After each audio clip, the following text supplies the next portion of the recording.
Welcome back everyone. Welcome to civil services study practice set number ये 275 है। UPPSC PCS के लिए test series चल रही है। 20 इंपॉर्टेंट प्रश्नों की प्रैक्टिस करेंगे और प्लेलिस्ट इसकी बना रखी है। वहाँ पर आप टेस्ट नंबर 1 से लेकर 275 तक पहुँच सकते हैं। डिस्क्रिप्शन बॉक्स में लिंक है उसका। इससे पहले 274 और 273 में दो प्रिंटिंग मिस्टेक हैं, उसको देख लेते हैं ज़रा। देखिए, मॉर्निंग का ये टेस्ट है। प्रैक्टिस सेट नंबर 274 का क्वेश्चन नंबर 19 है। अर्थ आर या पृथ्वी काल से रिलेटेड दो स्टेटमेंट थे सुबह में, तो इसके दोनों के दोनों स्टेटमेंट करेक्ट हैं। ठीक है, और यहाँ जो है प्रिंटिंग मिस्टेक है। मतलब ये तो करेक्ट है 2017, ठीक है। जो 1990 लिखा था या 96 जो भी लिखा था वो गलत है। ठीक है, ये दोनों के दोनों स्टेटमेंट करेक्ट करने हैं। यहाँ पे भी सारी चीज़ें करेक्ट हैं, यहाँ पे भी। यहाँ 2007 ही सही है। ठीक है, अर्थ आवर जो है वो world wild life fund for nature की वार्षिक पहल है, जिसकी शुरुआत वर्ष 2007 में हुई थी। और पहले स्टेटमेंट में भी 2007 ही करना है। अच्छा, एक क्वेश्चन ये था प्रैक्टिस सेट नंबर 273 का। डेयरी आर्थिक गतिविधि से गतिविधि के किस क्षेत्र में आती है? टर्शरी, प्राथमिक, सेकेंडरी या माध्यमिक? तो इसका आंसर जो है प्राइमरी सेक्टर है। ठीक है, प्राथमिक क्षेत्र, ऑप्शन नंबर बी। लेकिन यहाँ जो है प्रिंटिंग मिस्टेक हो गई है। मतलब ये तो करेक्ट है, अभी करेक्ट कर दिया मैंने। तृतीय क्षेत्र यहाँ लिखा गया, तो आंसर बी ही है इसका। तो इस तरह का अगर कोई भी किसी प्रश्न में हो जाता है तो हमेशा जो है एक्सप्लेनेशन करेक्ट रहेगी। ठीक है, क्योंकि प्रिंटिंग मिस्टेक छोटी हो सकती है लेकिन बड़ी एक्सप्लेनेशन में नहीं हो सकती। तो इस चीज़ को याद रखिएगा हमेशा। अब आ जाइए क्वेश्चन नंबर 1 पर, test number 275। Allahabad high court की स्थापना किस वर्ष हुई थी? बहुत पुराना है ये। इलाहाबाद उच्च न्यायालय की स्थापना कब हुई थी? 1800 की लाइन में होना चाहिए आंसर। 1866, 1866, option number A. तो इलाहाबाद उच्च न्यायालय की स्थापना 1866 में हुई थी और वर्तमान में इलाहाबाद उच्च न्यायालय में न्यायाधीशों की जो स्वीकृत संख्या है वो 160 है। और उत्तर प्रदेश के उच्च न्यायालय की जो मुख्य पीठ है वो इलाहाबाद में है और जो खंडपीठ है वो लखनऊ में है। और बाकी हाई कोर्ट के जज की बात हो रही है तो उच्च न्यायालय के न्यायाधीशों की जो नियुक्ति वो भारत के राष्ट्रपति के द्वारा की जाती है, जो 62 वर्ष की आयु पूरी होने तक अपने पद पर बने रहते हैं। 62 है भैया। सुप्रीम कोर्ट के लिए 65 वर्ष है। सहरिया जनजाति है उत्तर प्रदेश के किस जनपद में निवास करती है वो? सहरिया जनजाति उत्तर प्रदेश के ललितपुर जनपद में निवास करती है। तो सहरिया जनजाति उत्तर प्रदेश के ललितपुर जनपद में निवास करने वाली जनजाति है। कुछ चीज़ें इंपॉर्टेंट हैं। उत्तर प्रदेश के लगभग सभी जिलों में अनुसूचित जनजाति यानी एसटी आबादी रहती है। जो सोनभद्र जिला उत्तर प्रदेश का, वो उसमें जो है सर्वाधिक अनुसूचित जनजातियों की संख्या है। और सबसे कम अनुसूचित जनजाति जनसंख्या वाला का जिला पूछ ले तो बागपत है। गुड़ी पड़वा त्यौहार भारत के किन राज्यों में मनाया जाता है? कर्नाटक, उत्तराखंड, आंध्र प्रदेश, पंजाब, महाराष्ट्र। गुड़ी पड़वा, गुड़ी पड़वा उत्तराखंड में तो है नहीं कोई उत्सव, तो जहाँ जहाँ दो है उसको हटाइए ज़रा। कर्नाटक में मनाया जाता है गुड़ी पड़वा, आंध्र प्रदेश में और महाराष्ट्र में। तो 135 यानी डी है इसका आंसर। देखिए, गुड़ी पड़वा त्यौहार जो है भारत के कर्नाटक, आंध्र प्रदेश और महाराष्ट्र सहित दक्कन क्षेत्र के लोगों के द्वारा मनाया जाता है। और इसमें गुड़ यानी मीठा और नीम यानी कड़वा परोसा जाता है, जिसे दक्षिण में बेबू बेला कहा जाता है। और यह जीवन में आने वाले सुख और दुख का प्रतीक माना जाता है गुड़ी पड़वा। क्वेश्चन नंबर 4 पर आ जाइए। उत्तर प्रदेश के राज्य के पक्षी सारस क्रेन का वैज्ञानिक नाम क्या है? न्यूज़ में भी रहा ये, ऊपर से राज्य की ये पक्षी है उत्तर प्रदेश का। इसका वैज्ञानिक नाम है ग्रस एंटीगोन। ठीक है, ऑप्शन नंबर सी। तो उत्तर प्रदेश के राज्य के पक्षी सारस, जिसका वैज्ञानिक नाम ग्रस एंटीगोन है। यह जो है वाइल्ड लाइफ संरक्षण अधिनियम 1972 की अनुसूची 4 के तहत संरक्षण इसको प्राप्त है और IUCN की रेड लिस्ट में वुलनरेबल है। और भारत में मुख्य रूप से भारत में, दक्षिण पूर्व एशिया और ऑस्ट्रेलिया में पाया जाता है। और यह विश्व का सबसे लंबा उड़ने वाला पक्षी है। हाल ही में न्यूज़ में रहा, एक घायल सारस को जो है आरिफ नामक व्यक्ति के द्वारा संरक्षण प्रदान किया गया। ठीक है, वहाँ से यूपी गवर्नमेंट ने उसको वन विभाग की टीम को सौंप दिया। सियासत भी देखने को मिली इस पर। क्वेश्चन नंबर 5 पर आ जाइए। वेम्बनाड झील भारत के किस राज्य में अवस्थित है? पहले भी हमने चर्चा की होगी इस पर। केरल में है ये वेम्बनाड झील। तो वेम्बनाड झील केरल राज्य की सबसे बड़ी और भारत की सबसे लंबी झील है, और यह पश्चिम बंगाल में सुंदरबन के बाद भारत का दूसरा सबसे बड़ा रामसर स्थल है वेम्बनाड। वेम्बनाड झील को वेम्बनाड कयाल, वेम्बनाड कोल, पुन्नामदा झील और कोच्चि झील के नाम से भी जाना जाता है। कोच्चि झील इसको कोच्चि में। क्वेश्चन नंबर 6 पर आ जाइए। भारत के निम्नलिखित क्षेत्रों में ग्रेट इंडियन हॉर्नबिल के अपने प्राकृतिक आवास में पाए जाने की सबसे अधिक संभावना कहाँ पर है? यह है ग्रेट इंडियन हॉर्नबिल। बताइए कहाँ पर पाया जाएगा? उत्तर पश्चिम भारत के रेतीले रेगिस्तान में, जम्मू कश्मीर के उच्चतर हिमालय क्षेत्र में, पश्चिमी गुजरात के लवण कच्छ क्षेत्र में, वेस्टर्न घाट में। देखिए पाया जाएगा वेस्टर्न घाट में, पश्चिमी घाट में। अगर यहीं ग्रेट इंडियन वस्टर्ड होता हॉर्नबिल की जगह तो आंसर ए हो जाता।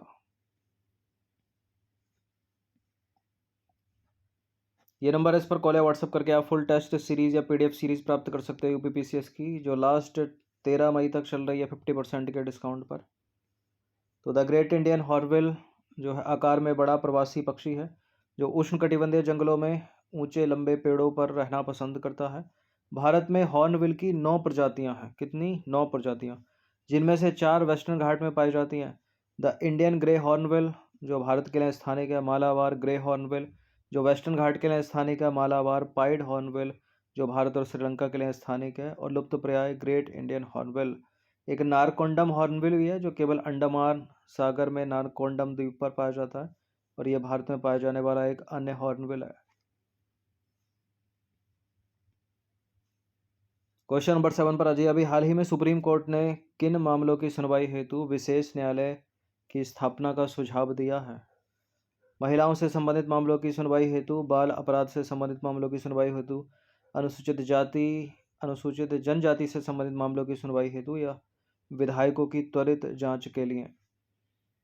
अभी हाल ही में सर्वोच्च न्यायालय ने विधायकों की त्वरित जांच के लिए विशेष न्यायालय की स्थापना का सुझाव दिया है। ऑप्शन नंबर डी है इसका आंसर। तो हाल ही में सर्वोच्च न्यायालय ने विधायकों की त्वरित जांच के लिए विशेष न्यायालय की स्थापना हेतु राज्य विशिष्ट दृष्टिकोण का सुझाव दिया है। सर्वोच्च न्यायालय ने कहा है कि वन साइज फिट्स ऑल दृष्टिकोण जो है सांसदों और विधायकों से जुड़े आपराधिक मामलों की लंबित समस्या को हल नहीं कर सकता, क्योंकि प्रत्येक राज्य में वादों की संख्या अलग अलग है। ठीक है, इसलिए सुझाव दिया है। क्वेश्चन नंबर 8 पर आ जाइए। National commission for backward classes यानी राष्ट्रीय पिछड़ा वर्ग आयोग के संदर्भ में 3 स्टेटमेंट है, कौन सा इसमें सही होगा? देखिए 102वां संविधान संशोधन अधिनियम 2018 राष्ट्रीय पिछड़ा वर्ग आयोग को संवैधानिक दर्जा प्रदान करता है, यानी इसके बाद ये कॉन्स्टिट्यूशनल बॉडी हो गई है। इसे सामाजिक और शैक्षिक रूप से पिछड़े वर्गों के बारे में शिकायतों तथा कल्याणकारी उपायों की जांच करने का अधिकार प्राप्त है। इसे किसे? इसको। और तीसरा स्टेटमेंट है, इससे पहले राष्ट्रीय पिछड़ा वर्ग आयोग सामाजिक न्याय एवं अधिकारिता मंत्रालय के तहत एक सांविधिक निकाय था, एक स्टैच्यूटरी बॉडी था, और अब हो गई है ये कॉन्स्टिट्यूशनल बॉडी। बिल्कुल ये तीनों के तीनों स्टेटमेंट करेक्ट हो जाते हैं, और 1 2 3 वाला स्टेटमेंट डी में है, तो डी है इसका आंसर। तो 102वां संविधान संशोधन अधिनियम 2018 राष्ट्रीय पिछड़ा वर्ग आयोग को संवैधानिक दर्जा प्रदान करता है। इसे सामाजिक और शैक्षणिक रूप से पिछड़े वर्गों के बारे में शिकायतों तथा कल्याणकारी उपायों की जांच करने का अधिकार प्राप्त है। और पिछड़ा वर्ग आयोग वर्तमान में सामाजिक न्याय और अधिकारिता मंत्रालय, मतलब इससे पहले, वर्तमान में तो ये कॉन्स्टिट्यूशनल बॉडी है, इससे पहले सामाजिक न्याय और अधिकारिता मंत्रालय के तहत यह सांविधिक निकाय था, स्टैच्यूटरी बॉडी था। क्वेश्चन नंबर 9 पर आ जाइए। संयुक्त सैन्य अभ्यास अफ्रीका भारत क्षेत्र प्रशिक्षण अभ्यास एफ इंडेक्स 2023 का दूसरा संस्करण कहाँ संपन्न हुआ? ये महाराष्ट्र में हुआ है। ऑप्शन नंबर बी है इसका आंसर। देखिए संयुक्त सैन्य अभ्यास अफ्रीका भारत क्षेत्र प्रशिक्षण अभ्यास एफ इंडेक्स 2023 का दूसरा संस्करण महाराष्ट्र में संपन्न हुआ, और यह अभ्यास 16 से 29 मार्च 2023 तक आयोजित किया गया था, और अफ्रीकी महाद्वीप के कुल 25 देशों के 124 प्रतिभागियों के साथ सिख, मराठा और महार रेजिमेंट के भारतीय सैनिकों ने बहुराष्ट्रीय अभ्यास में भाग लिया। और रणनीतिक रूप से महत्वपूर्ण भारत अफ्रीकी आर्मी चीफ कॉन्क्लेव जो है वो भी महाराष्ट्र में हुआ, अभी हाल ही में महाराष्ट्र के पुणे में। 10वां प्रश्न है, वैश्विक खुशहाली रिपोर्ट 2023 के अनुसार खुशहाली के पैमाने पर शीर्ष स्थान पर कौन सा देश है? 6 सालों से फिनलैंड है। ठीक है सर, आप सबसे खराब स्थिति अफगानिस्तान की है। तो वैश्विक खुशहाली रिपोर्ट 2023 के अनुसार फिनलैंड लगातार 6ठी बार शीर्ष स्थान पर है। और इस रिपोर्ट के अनुसार डेनमार्क दूसरे स्थान पर, आइसलैंड तीसरे स्थान पर, अफगानिस्तान सबसे खराब प्रदर्शन करता देश है, भारत 136 देशों में 125वें स्थान पर, याद रखिएगा, और लिथुआनिया ने 20वें स्थान के रूप में 20 शीर्ष में अपनी जगह बनाई है। क्वेश्चन नंबर 11 पर आ जाइए। प्रत्येक वर्ष 24 मार्च को विश्व क्षय रोग दिवस यानी वर्ल्ड ट्यूबरकुलोसिस डे मनाया जाता है। आपको उन दो वर्षों की पहचान करनी है जब भारत और वैश्विक स्तर पर टीबी का उन्मूलन करना है। भारत 2024 तक, 25 तक, 30 तक, वैश्विक स्तर पर 30 तक, 30 तक, 25 तक, 50 तक। 50 बहुत लंबा समय, उससे पहले ही हो जाना है ये। भारत करेगा 2025 तक और वैश्विक स्तर पर जो लक्ष्य है वो है 2030 तक। तो बी है इसका आंसर। तो विश्व क्षय रोग दिवस प्रतिवर्ष 24 मार्च को मनाया जाता है और भारत का लक्ष्य वर्ष 2025 तक और वैश्विक स्तर पर इसका उन्मूलन करना 2030 तक का है वो। देखिए, वर्ष 1882 में इसी दिन रॉबर्ट कोच ने क्षय रोग के कारक माइक्रोबैक्टीरियम ट्यूबरकुलोसिस की खोज की घोषणा की थी। ठीक है, तब से यह दिवस मनाया जाता है, और जो कि एक बैक्टीरिया है, ये बैक्टीरिया के द्वारा होता है टीबी। और वर्ष 2023 के लिए टीबी की जो थीम है वो भी याद रखिएगा, हाँ हम क्षय रोग का उन्मूलन कर सकते हैं, यानी yes we can and TB. Hindi English दोनों में पूछी जा सकती है। 12वां प्रश्न है 15वें वित्त आयोग से रिलेटेड। 15वें वित्त आयोग के संबंध में 2 स्टेटमेंट है, यहाँ पर कौन सा करेक्ट होगा इसमें? 15वें वित्त आयोग ने राज्यों की हिस्सेदारी को 41% बनाए रखने की सिफारिश की है, और वित्त आयोग ने विद्युत क्षेत्र सुधारों में राज्यों के प्रदर्शन के आधार पर उन्हें एक अतिरिक्त अनुदान देने की सिफारिश की है। ये करेक्ट है, दोनों के दोनों स्टेटमेंट सी है इसका आंसर। तो 15वें वित्त आयोग ने राज्यों की हिस्सेदारी 41% तक बनाए रखने की सिफारिश की है, और यह राशि वितरण पूल के 42% के समान स्तर पर है, जैसा कि 14वें वित्त आयोग द्वारा अनुशंसित है। तो पहला करेक्ट है, दूसरा भी करेक्ट है, क्योंकि राज्य वित्त आयोग ने बिजली क्षेत्र सुधारों में राज्यों के प्रदर्शन के आधार पर जो है उन्हें अतिरिक्त अनुदान देने की सिफारिश की है। अब आ जाए क्वेश्चन नंबर 13 पर। यह प्रश्न ARO में भी कई बार पूछा है। उत्तर प्रदेश राज्य में चमड़ा उद्योग के लिए कौन से 2 केंद्र प्रसिद्ध हैं? कौन से केंद्र प्रसिद्ध हैं? इसमें तो 2 डाल दिए, लेकिन कभी कभी एक एक करके भी पूछ लेता है। तो कौन से हैं वो चमड़े के लिए? मेरठ तो खेल का सामान हो गया, कानपुर और आगरा हो गया। ठीक है, बी है इसका आंसर। तो उत्तर प्रदेश राज्य में चमड़ा उद्योग के लिए कानपुर और आगरा शहर प्रसिद्ध हैं। दिया सलाई उद्योग के लिए बरेली।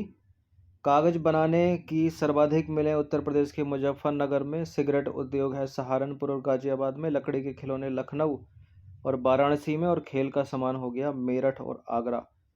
और ये जो 3 लाइनें, ठीक है, बहुत पूछी जाती हैं, ये इनमें से प्रश्न बनते हैं, या तो मैच करने के लिए हम पूछ लेगा। गोल्ड रिवर के नाम से कौन सी नदी जानी जाती है? गोल्ड रिवर के नाम से प्रसिद्ध कौन सी नदी है? सुबनसिरी। तो सुबनसिरी या गोल्ड रिवर ऊपरी ब्रह्मपुत्र की सबसे बड़ी नदी है। क्यों न्यूज़ में है ये? देखिए, यह तिब्बत हिमालय से निकलती है और अरुणाचल प्रदेश से होकर भारत में प्रवेश करती है। और सुबनसिरी बांध परियोजना 2000 मेगावाट क्षमता वाला एक निर्माणाधीन गुरुत्व बांध है, जिसका काम 90% तक पूरा कर लिया गया है, और यह भारत की अब तक की सबसे बड़ी जल विद्युत परियोजना है तथा सुबनसिरी नदी पर एक रन ऑफ द रिवर योजना है। अब रन ऑफ द रिवर योजना क्या होती है? रन ऑफ द रिवर बांध वह होता है जिसमें बांध के नीचे और नदी का जो जल है, बांध के नीचे की ओर नदी का जल प्रवाह बांध के ऊपरी भाग में नदी के जल प्रवाह के समान होता है। ठीक है, यानी दूसरे शब्दों में जल को बांध में रोका या संग्रहित नहीं किया जाता, यह नदी के साथ प्रवाहित होता है। स्लिनैक्स स्लिनैक्स नौसैनिक समुद्री अभ्यास में निम्नलिखित में से कौन से देश शामिल है?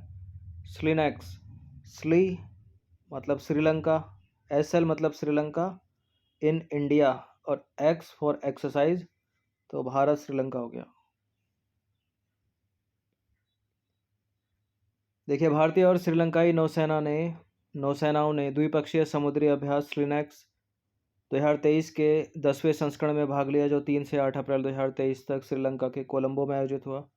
स्लिनैक्स का उद्देश्य दोनों देशों की नौसेनाओं के बीच अंतर सक्रियता को बढ़ाना, आपसी समझ में सुधार करना और सर्वोत्तम तरीकों का आदान प्रदान करना है। भारत और श्रीलंका के बीच एक अन्य जो सैन्य अभ्यास है वो मित्र शक्ति है, याद रखिएगा। क्वेश्चन नंबर 16 पर आ जाइए। हाल ही में साइंटिफिक डेटा पत्रिका के प्रकाशित शोध में ग्लोबल वार्मिंग के शीर्ष 10 योगदानकर्ताओं में भारत को कौन सा स्थान दिया गया है? जितने भी करंट के सवाल हैं वो 10 अप्रैल तक होंगे, उससे पहले ही होंगे सारे, तो इनको पढ़ते रहिएगा। 5वें स्थान पर भारत को रखा है इसने। पहले स्थान पर सबसे ज़्यादा ग्लोबल वार्मिंग कर रहा है यूएसए, उसके बाद चीन कर रहा है, तीसरे पर रूस कर रहा है। तो हाल ही में साइंटिफिक डेटा पत्रिका में प्रकाशित शोध में ग्लोबल वार्मिंग के शीर्ष 10 योगदानकर्ताओं में जो भारत है वो 5वें स्थान पर है। तापमान में 0.28 डिग्री सेल्सियस वृद्धि के साथ अपने कुल उत्सर्जन के साथ संयुक्त राज्य अमेरिका जो है वो टॉप पर है, शीर्ष स्थान पर है। चीन दूसरे स्थान पर है और रूस तीसरे स्थान पर है, भारत 5वां। क्वेश्चन नंबर 17 पर आ जाइए। इस प्रश्न है ज्योग्राफी का। सागरीय लवणता के नियंत्रक कारक निम्नलिखित में से कौन कौन से हैं? वर्षा द्वारा जल की आपूर्ति, नदी के जल का आगमन, वायुदाब तथा वायु दिशा, सागरीय गतियां, वाष्पीकरण। नीचे दिए गए कूट का प्रयोग करके सही उत्तर का चुनाव कीजिए। कौन कौन से वो कारक हैं जो सागर की लवणता को नियंत्रित कर सकते हैं? बिल्कुल, वर्षा द्वारा जल की आपूर्ति यदि होगी तो लवणता कम हो जाएगी। नदी के जल का आगमन, क्योंकि फ्रेश वाटर रहता है उसमें, वायुदाब तथा वायु दिशा, ये भी, सागरीय गतियाँ भी, वाष्पीकरण भी। तो 1 2 3 4 5 वाला आंसर डी हो जाएगा इसका आंसर। इस तरह के प्रश्न 2013 से जो है 2018-19 तक पूछे गए, यूपीएससी में भी पूछे गए, तो अधिकतर सभी आंसर सही हो जाते थे। लेकिन पिछले कुछ 1-2 वर्षों में जो है थोड़ा टफ किया गया है। इनमें से कोई ना कोई एक विकल्प ऐसा रख देता है जो नहीं होता, वो एलिमिनेट करना पड़ता है। लेकिन यहाँ पर सारे के सारे ही हैं, तो डी है इसका आंसर। तो सागरीय लवणता के नियंत्रक कारक वाष्पीकरण हो गया, वर्षा जल की आपूर्ति हो गई, नदी के जल का आगमन, वायुदाब तथा वायु दिशा, सागरीय गतियाँ। क्वेश्चन नंबर 18 पर अजय, किस महासागरीय धारा को कुरील ठंडी धारा भी कहा जाता है? कैलिफोर्निया, दक्षिण विषुवतीय, रेखीय धारा, क्यूरेशियो, ओयाशियो। कुरील ठंडी धारा यह है ओयाशिवो, ऑप्शन नंबर ए। देखिए, ओयाशिवो महासागरीय धारा को कुरील ठंडी धारा कहा जाता है, जो कि प्रशांत महासागर की धारा है। ठंडी गर्म जल धाराएं इंपॉर्टेंट है पीसीएस के एग्जाम के लिए, ये सब पता होने चाहिए आपको, कौन सी ठंडी है कौन सी गर्म। थोड़ा और टफ कर लेगा तो कौन सी प्रशांत महासागर की, कौन सी अटलांटिक की, कौन सी इंडियन ओशियन की, ये भी पूछ लेता है। क्वेश्चन नंबर 19 पर आ जाइए। भक्ति तथा धार्मिक आंदोलन का दक्षिण में सूत्रपात किस भारतीय दार्शनिक के उदय के साथ माना जाता है? ठीक है, दक्षिण को कोट करके पूछ रहा, रामानुज लगाकर गलत मत कर देना इसको। इसका आंसर शंकराचार्य है। तो भक्ति तथा धार्मिक आंदोलनों का दक्षिण में सूत्रपात 8वीं सदी में महान दार्शनिक शंकराचार्य के उदय के साथ हुआ, जिन्होंने अद्वैतवाद का प्रचार किया। इस चीज़ को भी याद रखिएगा, यही पूछा था एग्जाम में। और भक्ति आंदोलन के प्राचीनतम प्रचारक प्रसिद्ध वैष्णव आचार्य रामानुज थे, जिन्होंने सगुण धारा की उपासना पर बल दिया। तो अलग से अगर प्रश्न आए कि भक्ति आंदोलन के प्राचीनतम प्रचारक कौन थे, रामानुज थे, सगुण ईश्वर की उपासना पर बल दिया उन्होंने। अंतिम प्रश्न की ओर अग्रसर होते हैं। निम्नलिखित में से कौन सी नदी उत्तर प्रदेश में प्रवाहित नहीं होती है। गोमती गोमलताल से निकलती है, उत्तर प्रदेश में प्रवाहित होती है। चंबल भी तो उत्तर प्रदेश में प्रवाहित होती है। बेतबा भी उत्तर प्रदेश में प्रवाहित होती है। तो इसका आंसर लगाएंगे हम डी। ठीक है, डी कोई नहीं, क्योंकि ये सारी की सारी उत्तर प्रदेश में प्रवाहित होने वाली नदियाँ हैं। तो उत्तर प्रदेश में बहने वाली कुछ महत्वपूर्ण नदियाँ, बहुत सारी बहती हैं इनके अलावा, लेकिन ये कुछ महत्वपूर्ण है। जैसे कि गंगा, गंगोत्री उत्तराखंड से निकलती है। यमुना, यमुनोत्री से निकलती है। ठीक है, स्रोत हैं ये, और ये सब बहती हैं उत्तर प्रदेश में। घाघरा, जो कि मैप चाचुंगो ग्लेशियर तिब्बत से निकलती है। बेतवा विंध्य श्रेणी से निकलती है। चंबल, जनपद पहाड़ियाँ विंध्य से निकलती है। सोन अमरकंटक से निकलती है। शारदा कालापानी से। गोमती गोमलताल से निकलती है। केन, गंडक और कोसी, ये तीनों भी, गंडक नहूबियन हिमाम ग्लेशियर से निकलती है। कोसी सूर्यकोशी से निकलती है। केन जबलपुर से निकलती है। अहिर गावन कैमूर रेंज से। तो ये सारी की सारी कोशी, गंडक, केन, गोमती, शारदा, सोन, चंबल, बेतवा, घाघरा, यमुना, गंगा, ये सब उत्तर प्रदेश में बहने वाली कुछ महत्वपूर्ण नदियां हैं। इनके अलावा और भी हैं, लेकिन इतना ही काफ़ी है, इन्हीं में से बन जाएगा प्रश्न। तो 20 प्रश्न थे ये, इनकी प्रैक्टिस कर लीजिएगा आप 1 से 2 बार। धन्यवाद।